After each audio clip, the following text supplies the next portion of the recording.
Hello, I'd like to thank everyone for joining us today.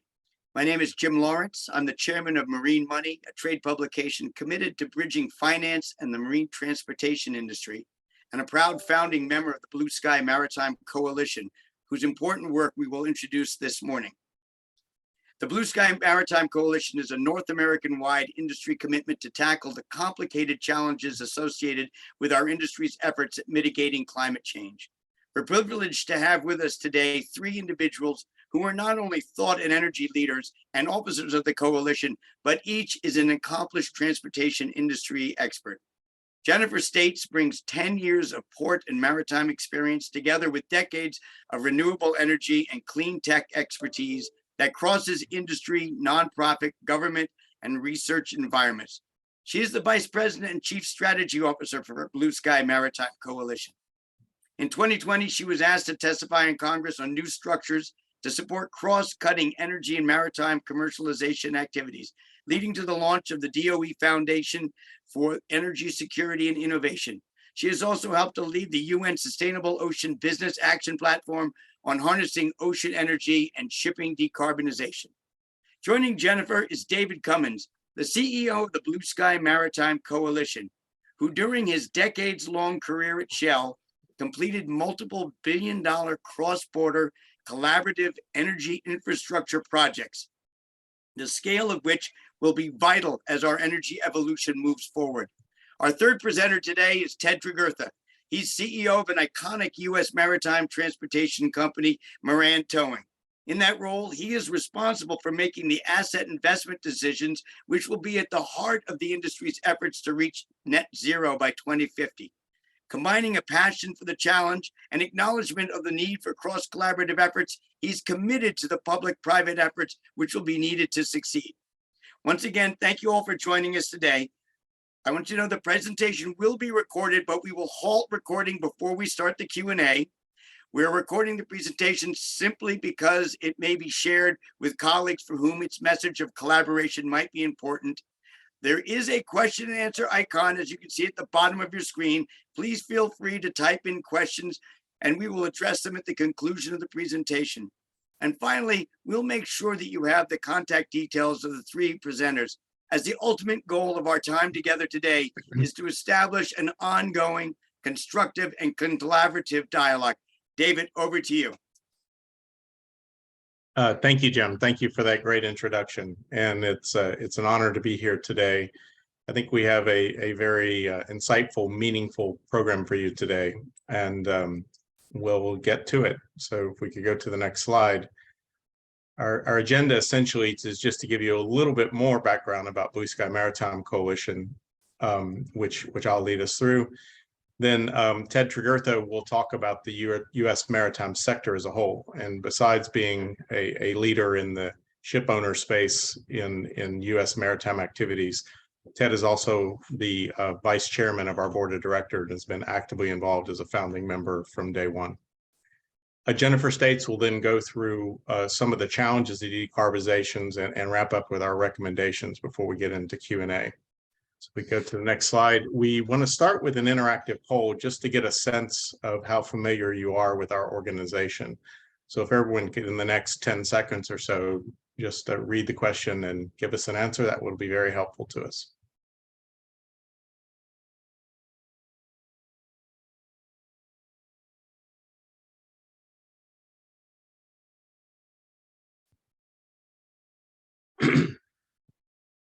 So yes, the good news is there aren't any blue sky on the phone, which is helpful. I won't go into massive detail. We will go into a little bit of how we do what we do and try to clarify a little bit. So if we can go to the next slide. Before I get into blue sky, this topic, it's been called the challenge of our generation, but maritime decarbonization matters for so many benefits that go well beyond the marine activities themselves. If you look across that broad supply chain of everybody that a change to the environment will impact, that's in some way a stakeholder and in consumer or a company that's involved directly or indirectly with maritime activities, is impacted economically as organizations, but also the economics of our country as a whole relies very heavily on maritime activity. We'll talk a lot today about the ports and the areas, the corridors where maritime activity happens, and how that relates to health benefits and equity on both the economic and environmental side. So this even touches into other modes of transport. So we're approaching this as a value chain, an economic supply chain, that at some point the product being moved floats as our sort of life cycle analysis. So we could go to the next slide. And one more, please. Blue Sky Maritime, you can see on the right side, at the beginning of launching this organization, which was the middle of 2021, we had done a lot of work prior to that to understand that if we're going to get anywhere near net zero as an industry, we needed a collaborative effort across companies, nonprofits, public entities, academia, individuals. There's just so much impact here, and collaboration was going to be key. We would never get anywhere near net zero without collaborating with each other. So our entire goal was to accelerate the North American maritime value chains pathway to net zero. There was a lot of coalitions when we started a few years ago that are looking at global shipping lanes. We're choosing to focus on the inland waterways, the domestic and regional activities that happen in the US and Canada only, and not the entire world. That does involve international vessels that call on US and Canadian ports, but there's a tremendous amount of difference between where the problems lie and how you would solve them for the emissions that come from tugboats and offshore supply vessels and smaller vessels, or brown water vessels that run in fresh water and that are in service for 70, 80 years instead of 25 to 28 years. So we started by pulling together a coalition of the willing. We view this as a very complex change management problem to transition to a completely different way of working. So the way that ship owner operators and charterers interface with each other is going to change over time. The entire nature of competition in this industry is going to be disrupted in order for us to get to net zero. We'll talk some more about that. But the other thing I'll say that's somewhat unique about us is, but besides the scope of our focus, the way we look at the value chain as a whole, and not just well to wake, but every type of stakeholder aspect of it. The other thing is we want to be action oriented. So we have spent our first year and a half really standing up the ideas and getting involved with organizations that have infrastructure money bills or IRA monies that they're doing things. We are not self-funded yet to drive projects, but we are bringing to the table the breadth of our membership to provide maritime aspects and things like hydrogen hubs and green shipping corridors and everything else that's going to accelerate this pathway. So if I could go to the next slide, the how we do it is we take that value chain approach, that diversity of thought across the different organizations that have chosen to join us as we went from 22 members when we started to well over 100 members now. We focused on what we thought were pillars of where we were going to find the biggest barriers to decarbonization in the technology, new technologies, fuels of the infrastructure to connect those, policy and regulation, and how do you make sure it's more profitable for first movers than not moving. Finance, commercial, and chartering.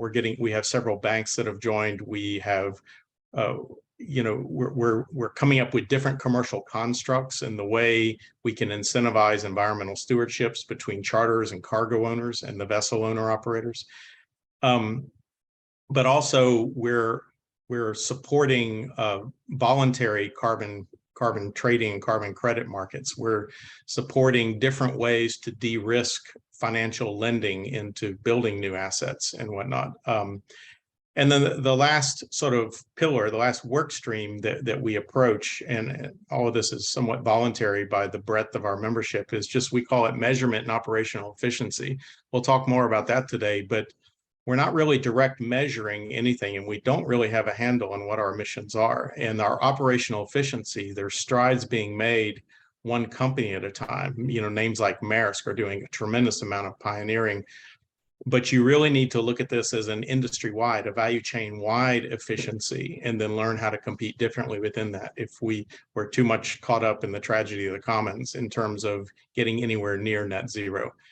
And now, while we're maturing and growing much faster than we initially anticipated, we're getting into now what we really wanted to do, which is to drive our own projects, to have our own funds, to really figure out ways to deliver innovation, to make a real difference in a very scalable way.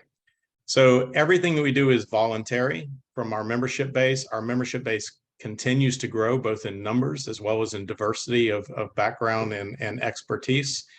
And yeah, I think if we go to the next slide, I think I'm ready to, let me say one more thing before I turn this over to Ted. The other thing that we think is absolutely critically important to any sort of change, and certainly something as complex on the massive scale that we're talking about, is that while you have to make incremental improvements, because the sum amount of carbon dioxide equivalents or greenhouse gases that are emitted is the real problem. It's the cumulative amount, the area under the curve, so to speak. But to really get to zero, you have to work backwards from success. We need a common vision of what it looks like in 2050 when we're done. And then you have to work backwards to, okay, what would have to be in place by 2040? And then backwards from that, what would have to be in place by 2030? That gives you your near-term, mid-term, and long-term goals to tell you what should we be working on right now. And in a lot of ways, if I could give an example, to me, the one thing that we're not working on enough is data.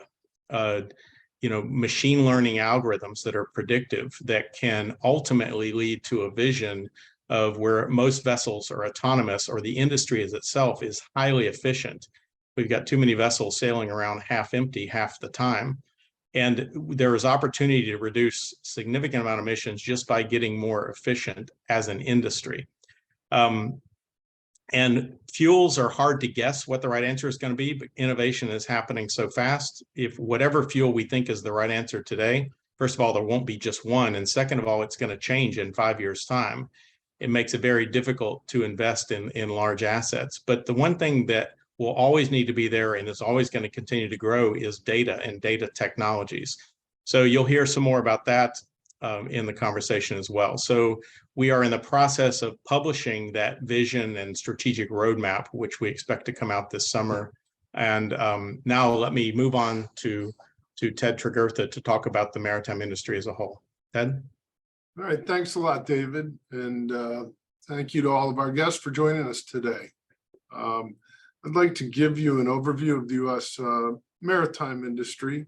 And if we think of it, it's really in a couple of pieces. There's the pure U.S. flag fleet, which is the box at the top. And that's both inland, Great Lakes, and on the coasts. Foreign flags, not part of the U.S. fleet, but it is part of our system. And they call it our U.S. ports. And that'll become important as a distinction later. And finally, a subset of the U.S. flag fleet is doing coastwise Jones Act trading and international trading.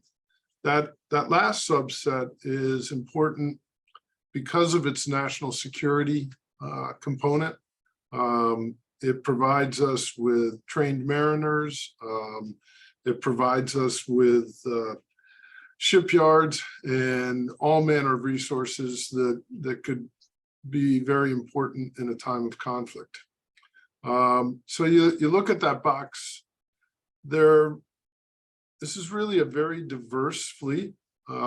Just a couple of numbers.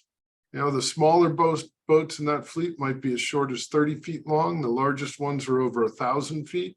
Some are crewed by 2 crew members and others by 25 or more, and everything in between. So as we talk about the industry, it's actually a lot of different pieces and a lot of different technological challenges. Next slide, please. So now we have a poll to see if you guys are in tune with where all the assets So if you could take a moment and choose one of the three, we'll see how close to understanding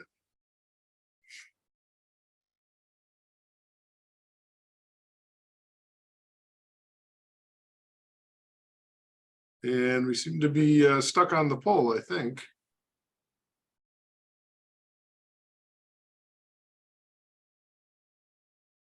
All right, you guys are all very well informed.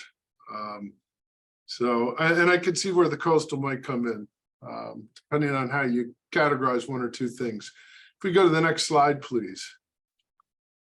So the audience has guessed correctly that it's really the inland waterway and Gulf waterway system that's the lion's share of the assets.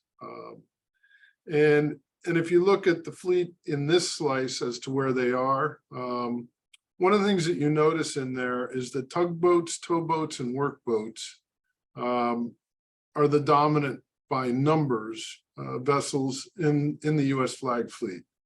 And those vessels are actually spread around amongst all of the different regions, with by numbers, most of them being in that inland fleet. Those pieces of equipment push and tow approximately 12,000 barges.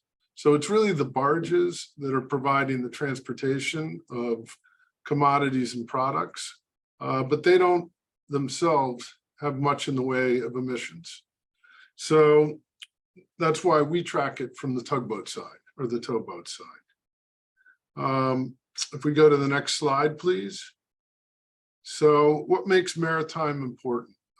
As we move down the path of decarbonization, you can look at the graphic there and you can see that for each mile we move a ton, we're 15 tons on a barge, we're at 140 on a truck, with rail being quite a bit better than truck, but still quite a bit worse than a barge. So clearly, if we just move more goods by barge, we're going to reduce our emissions. And in fact, a truck trip is 9 times more in the way of carbon emissions than a barge trip of comparable size. So next slide, please. But as efficient as water transportation is, it does come with a cost, which is, as you look at our water transportation system, the nexus is our ports, our nation's ports. And that's where vessels, trucks, rail, all come together. So the emissions of all three systems are heavily focused in one location. So while waterborne is the most environmentally friendly, it does focuses its impact in a narrow area. And that narrow area is the port communities where all these pieces come together. If you think about our port communities in this country, the vast majority of them have been used industrial since the birth of our nation. It is the starting point. And they were not always used as sensitively as we might want in today's age. And so they're starting with a little bit of a leg behind, if you will, environmentally. And if you combine that with the emissions that truck, rail, and marine all bring into a port situation, you find that you're going to have elevated emissions, and that in turn leads to higher rates of respiratory and cardiovascular disease. It's been estimated that a 1% increase in tonnage through a port will increase major air pollutants by 0.3 to 0.4% in an area within 25 miles. You should note that's we're looking at the 27 largest ports. So we're not talking about your little harbor where there's a couple of sailboats and maybe a fishing boat. These are the large commercial ports. We've got some pictures of the ports of Seattle and Tacoma, and certainly both commodities and containerized trades are the lion's share. If we go to the next slide, please. So we talk about this being a nexus. Let's see how close we are as to where everybody lives. How many people do you believe are within 25 miles of one of these ports?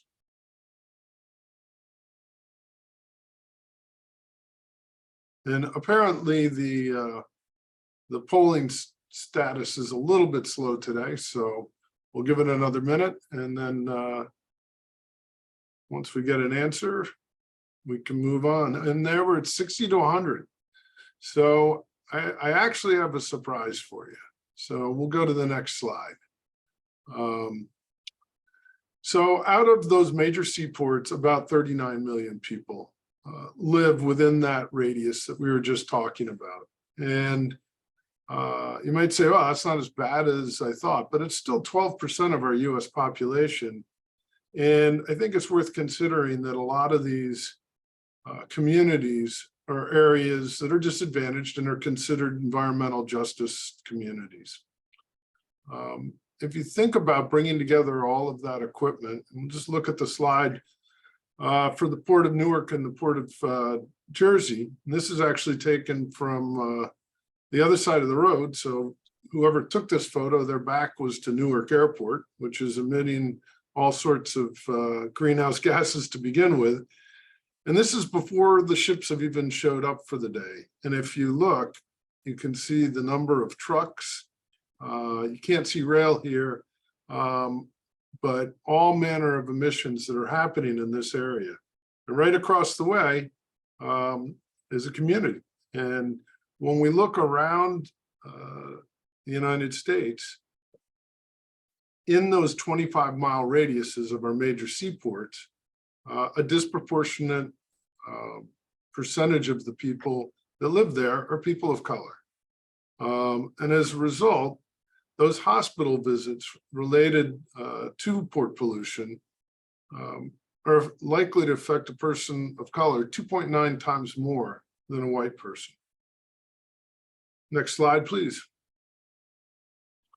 Maybe I could take a moment and just talk about the impact and a couple of the key aspects of the various sectors. The inland waterway system, a lot of people think of that as the Mississippi River. And yeah, that's the biggest one, and that's where it starts. But its tentacles actually reach all the way up into Ohio and Pennsylvania, up into Missouri, Wyoming. Throughout the inland waterway system, a lot of key commodities are moved on a regular basis. And that's before taking into account the Pacific Northwest, which has an extensive waterway system that's important for commerce, and the Gulf Coast inland waterway system. There's even an inland waterway system on the Atlantic coast that many people aren't aware of, that runs from the Chesapeake Bay down to Florida. It's less active than it once was, but there is still activity of commercial basis. When you look at all of that, we're moving almost 500 million tons of freight each year. So take that 500 million tons and make it 9 times more emissions if we were going to do this with truck. And you have a way to think about how big the savings from a carbon perspective are. I think equally important to our country, though, is these are critical commodities for our economy. And our inland waterway system is part of our competitiveness in the world, particularly in agricultural products, but also in inland systems. A number of those 27 major seaports are actually inland seaports. Next slide, please. If we jump from there to the coastal sector and the Great Lakes, we see a similar story where cargoes, all sorts of vital commodities, from energy products to fertilizers and chemicals, are moved along our coasts in tugs and barges and in ships. There are some containerized goods there. There's an opportunity to do more with containerized goods. But I think most importantly on the coast is the seaports that are our primary linkage to the global economy. The Great Lakes transportation system moves a variety of products for our industrial heartland, but it's certainly the key supply chain element for our steel industry. Most of the iron units that are moved to the steel industry in the Great Lakes are coming via water from either northern Michigan or Minnesota. And then throughout all the sectors that I've described, we have passenger transportation. And that passenger transportation is a variety of different transportation, from small, the equivalent of large bus service in and around major cities, to major ferries that provide continuity between island communities and the mainland. They're moving, in this particular slide, it was 2018, about 115 million passengers and 30 million vehicles annually. Next slide. So when we look at all of that, there is a really important supply chain impact that maritime business in the United States is part of. And if we ignore the maritime sector and merely focus on rail and trucking, which are quite a bit more visible in the country, we're missing a key piece. It's also, shipping plays a critical role in the fueling and charging and our export and import hubs for any multimodal transportation. As we said before, that does bring a lot of activity into a community that is generally less advantaged than our country as a whole. We also have some international compliance and competitiveness issues to contend with. We are behind quite a few other nations in our efforts in technology adoption, principally Europe, well ahead of the rest of the world, but increasingly other countries are spending more in this area. So for us to remain a competitive country, it's really important that we invest in this. So our industry is committed to solving this problem, but we need your help. And I'll give you the quick technical answer before I turn it over to my colleague. We need your help from a technical perspective, because this problem is really hard to solve. And I think Jennifer States, who's our Vice President of Operations and our Chief Strategy Officer at Blue Sky Maritime, will be able to give you a richer understanding of why this problem is so difficult to solve. Jennifer? Thank you, Ted. Well, as was mentioned, the maritime sector is experiencing really a technological revolution that will need to meet maturity in less than 3 decades. This is less than the lifespan of a typical US ship, and thousands of zero-emission ships are required to be on the water by early 2030s in order to meet our 2050 net zero ambitions. This necessitates a complete transformation of the dominant technologies and a major scaling up of finance for new technology development. In addition, we need aligned regulatory policies and effective public-private alliances, and that's the backdrop of why we're here today. Emissions from shipping activities around the world accounts for nearly 3% total human-caused greenhouse gas emissions, but that is estimated to increase by up to 50% by 2050, making it an important target for global climate mitigation. 30% of those emissions are actually coastal, despite all the attention that deep sea shipping gets. Emissions from shipping was still increasing last year by 4.7%. The industry is not on track to meet targets. While emissions efficiency has improved, i.e. emissions per ton mile have gone down over the last decade. However, about half of this improvement is due to economies of scale, not resulting from technological improvement or switch to alternative fuels. Next slide, please. The recently released US National Blueprint for Transportation Decarbonization states that the transportation sector, which includes all modes of travel through land, air, and sea, moving people and goods, accounts for 1/3 of all of our domestic greenhouse gas emissions. And as was mentioned by Ted, negatively affecting health and well-being of millions of Americans, particularly disadvantaged communities. This recent study shown here from Blue Sky Maritime Coalition covers waterborne transportation from fleets and ports, and we found it accounts for about 1% of North American emissions. This data had not been previously gathered. There are no national requirements for domestic maritime emissions reporting, nor a repository for the data. And I'll talk more about that in future slides. Next slide, please. Internationally, there are many goals and targets that are being set for the maritime industry. The International Maritime Organization goal at the time that we put these slides together just a week ago was 50% reduction of CO2 emissions by 2050. But just in the new proposal is that the IMO should adopt a target of at least net zero emissions in 2050 when the IMO greenhouse gas strategy is finalized later this year. The majority of global shipping now stands firmly behind a net zero target of 2050 at the latest. On the regulatory side, vessel owners that fall under IMO are required to comply with both IMO Energy Efficiency Existing Ship Index, as well as the Carbon Intensity Indicator regulations.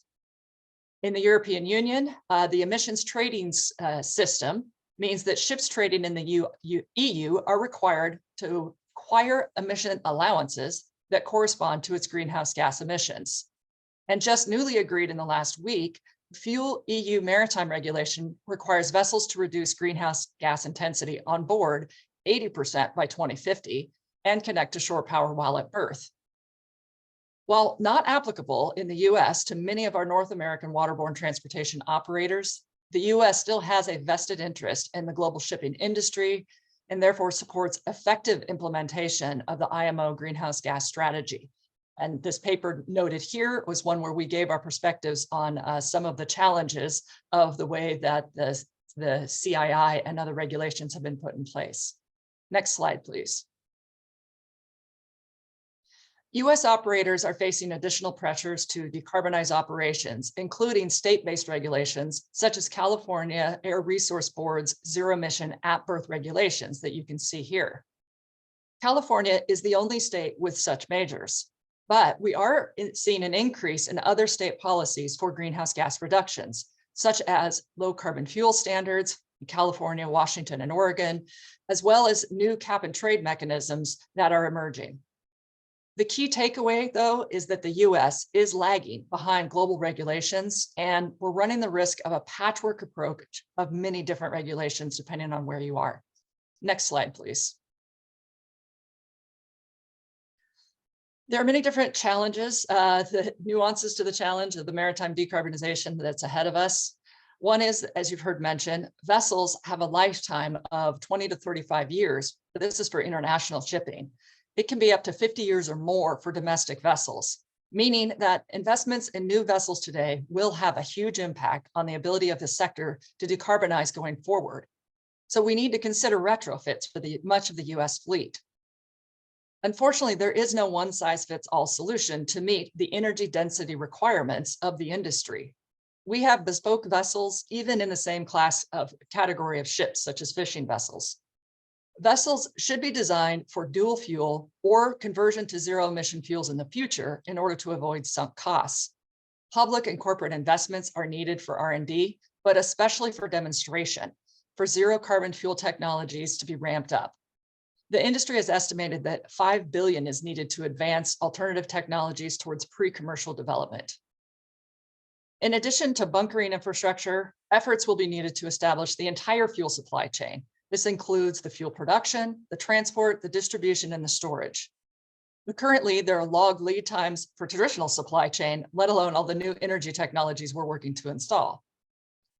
We also have major shortages in traditional maritime jobs, let alone the new experiences that we are going to be needing. Training programs must be established to expand the technical skill sets of the current workforce and recruit and educate a new generation of maritime professionals, all while maintaining a focus on safety. Next slide, please. Blue Sky Maritime Coalition is working across value chains for collaboration and alignment on the key challenges, including the following areas. For transition to alternative fuels, as was mentioned, there's no one-size-fits-all solution. A few of the different alternatives are listed there. But projects take between 1 to 6 years before you can reach technological maturity. Regulatory pathways for new technology on ships takes significant time. So action and investments are required now if we are to deliver zero emission technologies. Focusing effort on driving demonstrations to advance understanding on multiple fronts. At the same time, uptake of digitalization across the maritime sector to optimize ship voyages, cargo operations, and port activities will be critical to meet decarbonization targets. We are also actively working with our members and our knowledge partners to establish transparent and verifiable greenhouse gas measurement and calculation methodologies. But we also need methods for collecting data, for data sharing, and to be able to protect competitively sensitive information to enable that data sharing. The industries also need policies that are going to maximize the impact of first mover projects and support the broader value chain collaboration initiatives, such as green shipping corridors. We need to work together across our public-private entities to help accelerate the regulatory clarity necessary for our multiple technology pathways. Global and regional policy frameworks are further needed to scale up technology, fuels, and decarbonization solutions. So how do we address all of these challenges and turn them into opportunities? Well, collaboration is key, involving every direct and indirect influencer on the maritime value chain. And this is why Blue Sky Maritime Coalition was founded. But the transition period must also maintain a level playing field for ship owner and all commercial entities. And that's why we're here today, trying to lay the groundwork for collaboration across the public sector to enable this transition and accelerate action. Next slide, please. This is an eye chart, not meant to be read in detail, but if you see column 2 there, none of the numbers match. So this is the total greenhouse gas estimate emissions in the United States. Some of these studies are apples to oranges where they use different methodologies, but some had the same methodologies and still reached vastly different conclusions. The takeaway is that there is no consistency for US greenhouse gas maritime emissions. We need measurement data in order to understand the baseline and be able to prioritize our efforts. Next slide. So as we've mentioned, action is needed to accelerate fuel adoption. This includes things like market identification, where we need to understand the zero emission total cost of ownership for different vessel types and different shoreside fueling and charging infrastructure. We need technology development and feasibility studies. Green shipping corridors, which we'll talk about next, are in process of several feasibility studies. We need joint innovation projects for demonstrations. We need a systems-based approach on these projects that tests out new business models and enables public-private partnerships across multiple technologies to be able to move these forward. Technology adoption and commercialization is the final stage. A recent NSF engine proposal included workforce development, incubator and accelerator support for startups, as well as direct efforts to bring use-inspired research to commercial scale. Next slide, please. Again, this has a lot of numbers on it, which you can read later, but down below are the key takeaways here that we're trying to point out. And that is that if you look across the zero emission projects that are being demonstrated across the world, the United States is really lagging behind with only 13 documented here. So there's a huge gap in our demonstration efforts for the US, and this is for all clean energy technology. I just came back from the ARPA-E summit and heard that statement made repeatedly across energy technologies. The valley of death is actually sagging as a sagging tightrope at this point in the middle, with a lack of funding going towards the demonstration that's required to get us to the commercial scale. This study also found that vessels are trending towards methanol and ammonia, and fuel production is trending towards green electrolysis. The final conclusion was, once again, collaboration across the value chain is key to advancing these demonstration projects. Next slide. This green shipping corridor slide provides some examples of where Blue Sky Maritime Coalition is engaged in these different collaborative efforts working to connect stakeholders between ports. Pacific Northwest to Alaska green shipping corridor is being led by the Port of Seattle. Blue Sky Maritime Coalition is a charter party member and a knowledge partner. They are currently scoping the feasibility study for this effort. Blue Sky Maritime is leading the formation of the Green Corridor for the Gulf. The stakeholders have been assembled and a charter is in progress. We've been assembling stakeholders for initial discussions for US and Canadian stakeholders to start the work on a Great Lakes Green Corridor effort. Transport Canada and the United States are actually holding bilateral meetings next week and have invited Blue Sky membership to participate, as well as bring our initial stakeholders to join that discussion. The US and Norway-led Green Shipping Challenge at COP27 also included many other announcements helping move green shipping corridors ahead. Most of these discussions are early, and they tend to focus on definitions, charter language, and starting to develop a roadmap. The greater challenge, though, is how to implement projects that can accelerate progress. Next slide, please. I want to give you some recommendations now that we've assembled for next steps on how we can work together. So first off, we really do need to take a long-term focus and work now to start meeting some of these needs. We need coordinated efforts to plan for decarbonization of the domestic maritime industry. As was mentioned, vessels have a long lifetime of 20 to up to 50 years for domestic vessels.